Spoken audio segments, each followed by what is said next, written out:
ব্রিটেনের national crime agency সম্প্রতি এক বিশাল অর্থ পাচার চক্রের পর্দাফাঁস করেছে। করোনা ভাইরাস লকডাউনের সময় যখন ব্রিটেনের অপরাধী চক্রগুলো নগদ অর্থ গোপনে সরাতে সমস্যায় পড়ে, তখন এই চক্র গড়ে ওঠে। 2021 সালে এক লকডাউনের সময় ন্যাশনাল ক্রাইম এজেন্সি প্রথম চক্রটির সূত্র খুঁজে পায়। ফাওয়াদ সাইদি নামের একজন পাচারকারীকে 250,000 পাউন্ড নগদ অর্থসহ আটক করার পর এই তদন্ত শুরু হয়। তিনি 15.6 মিলিয়ন পাউন্ড অর্থ পাচারের সঙ্গে যুক্ত ছিলেন এবং বর্তমানে 4 বছরের বেশি কারাদণ্ড ভোগ করছেন। অর্থ পাচার চক্রটি রাশিয়ার রাষ্ট্রীয় পৃষ্ঠপোষকতায় পরিচালিত এবং বিশ্বের 30টি দেশে বিস্তৃত।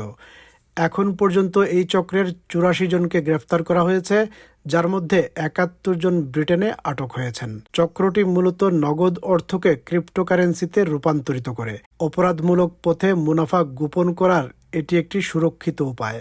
এই ভিডিওতে দেখা যায় দুজন লোক অসৎ উপায়ে অর্জিত নগদ অর্থ একটি গাড়ি থেকে নিয়ে যাচ্ছে। ফুটেজে যা দেখা যাচ্ছে না তা হলো গাড়ির ভেতরে বসে থাকা চক্রের লোকেরা এই নগদ অর্থের বিনিময়ে অনলাইনে রাশিয়ার ক্রিপ্টোকারেন্সি গ্রহণ করছেন। এই আন্তর্জাতিক চক্রের নেতৃত্বে রয়েছেন একাটেরিনা জোদানোভা, যিনি মস্কো ভিত্তিক স্মার্ট ক্রিপ্টোকারেন্সি নেটওয়ার্ক পরিচালনা করতেন। তদন্তে জানা গেছে রাশিয়ার স্মার্ট এবং টিজিআর নামে দুটি ক্রিপ্টোকারেন্সি নেটওয়ার্ক ইউরোপের মাদক পাচারকারীদের নগদ অর্থ অনলাইনে ক্রিপ্টো অ্যাকাউন্টে রূপান্তরের সুযোগ দিত। মাদকের অর্থ সংগ্রহের পরে এই চক্রটি নগদ অর্থকে ব্রিটেন সহ অন্যান্য দেশের বৈধ ব্যবসা যেমন কনস্ট্রাকশন ফার্মে বিনিয়োগ করত, অথবা নগদ এই অর্থ দুবাইতে পাচার করে দিত। মার্কিন ট্রেজারি ডিপার্টমেন্ট তাঁকে এবং তার চক্রের অন্য শীর্ষ নেতাদের বিরুদ্ধে নিষেধাজ্ঞা জারি করেছে। 71 couriers have been arrested in the past 3 years across the UK. Investigators saw them receiving bags of cash from gangs and providing the equivalent in cryptocurrency. One gang picked up cash from 22 different groups in 55 places nationwide. Ransomware অ্যাটাকের মাধ্যমে অর্জিত কয়েক billion dollar এই চক্রের হাতে আছে। নগদ প্রতি 1 মিলিয়ন পাউন্ডের বিপরীতে রাশিয়া থেকে 1 মিলিয়ন মূল্যের ক্রিপ্টো অনলাইনে ট্রান্সফার করে দিত তারা। মাদক পাচারকারী চক্র এই ক্রিপ্টো দিয়ে দক্ষিণ আমেরিকার দেশ থেকে মাদক ক্রয় করত।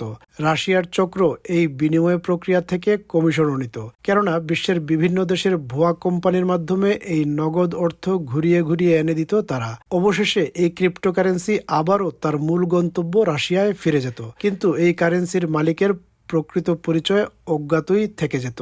ন্যাশনাল ক্রাইম এজেন্সি অনুসন্ধানে আরও জানতে পারে রাশিয়ার সরকার 2022 সালে এই চক্রকে ব্যবহার করে গুপ্তচর বৃত্তির অর্থ স্থানান্তর করেছে এবং রাশিয়ার যেসব ধনী ব্যক্তিদের ওপর শাস্তিমূলক ব্যবস্থা গ্রহণ করা হয়েছে তাদের কাছে এই পথে অর্থ পাঠিয়েছে। টিজিআর নেটওয়ার্কের প্রধান রাশিয়ান বংশোদ্ভূত ইউক্রেনীয় নাগরিক জর্জ রসি ও তার সহযোগী এলেনা নিষেধাজ্ঞার আওতায় পড়েছেন। লন্ডনে তাদের একটি কোম্পানির নিবন্ধিত ঠিকানা এই ভবনে। I'm looking for TGR and George Rossi. I'm really sorry, I don't think I know anyone in this building. ব্রিটেনের সিকিউরিটি মিনিস্টার ড্যান জার্ভিস বলেন, এই অভিযান রাশিয়ার ক্লেপ্টোক্র্যাট, সাইবার অপরাধী এবং মাদক চক্রের যোগসূত্র প্রকাশ করেছে। ন্যাশনাল ক্রাইম এজেন্সির পরিচালক রব জোন্স বলেছেন, এই অভিযানের ফলে মাদক পাচারকারীরা এখন দ্বিধাগ্রস্ত হবে, কারণ তারা জানে না কোন পাচারকারী আমাদের নজরে রয়েছে। I think this Russian network has been smashed, and it was clearly hugely significant. And I think it sends out a real warning shot to other networks operating in the UK that law enforcement actually do have the resources and the skills to be able to track down these networks and break them. But there's much more work to do, I think, to disable the broader threat from Russia. National crime এজেন্সির সফল অভিযান আন্তর্জাতিক মুদ্রা পাচার ও অপরাধ দমন প্রচেষ্টায় একটি নতুন অধ্যায়ের সূচনা করেছে। তবে এখানেই এর শেষ নয়।